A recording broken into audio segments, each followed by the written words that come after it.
Fasting blood sugar के लिए जो प्रिकॉशंस लेने होते हैं वो आपको 8 to 12 आवर्स, मिनिमम 8 आवर्स की फास्टिंग ज़रूरत होती है। ऐसे हम लोग कहते हैं 8 से 12 घंटे की फास्टिंग आपको रहना चाहिए। इस फास्टिंग पीरियड में आप पानी पी सकते हैं। पानी के अलावा किसी भी तरह का कोई जूस, चाय कुछ भी नहीं लेना होता है। और हमें क्या क्या चीज़ अवॉइड करनी चाहिए टेस्ट से पहले? 24 घंटे किसी भी तरह का अल्कोहल का सेवन नहीं करना चाहिए। सैंपल देने वाले दिन मॉर्निंग में स्मोकिंग इज़ नॉट अलाउड।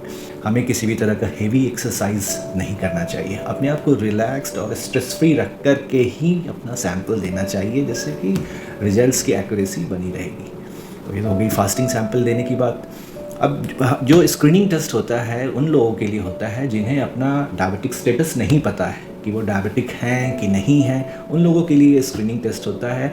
और इसमें जब हम फास्टिंग के साथ जो पीपी लेते हैं, वो जो ओरल ग्लूकोज चैलेंज टेस्ट या ग्लूकोज टॉलरेंस टेस्ट जिसको कहते हैं, उसमें क्या होता है कि हम फास्टिंग सैंपल देने के बाद हमें 75 ग्राम्स ऑफ ग्लूकोज को 300 ml वाटर में मिला करके पीना होता है। पीने का मतलब ये नहीं है कि आप घंटों घंटों पीते रहें, उसका एक टाइम है। 5 मिनट के अंदर आपको जो ग्लूकोज और पानी का सॉल्यूशन है वो पीना होता है। कुछ लोग पूछते हैं कि जो डायबिटिक होते हैं वो पूछते हैं कि मेरी तो डायबिटीज़ की दवाएं मेडिसिन चल रही हैं, तो क्या मैं उनको ले लूँगा या आज जिस दिन टेस्ट कराना है उस दिन क्या वो दवा ना लूँ, दवा दे के सैंपल दूँ, बिना दवा दिए।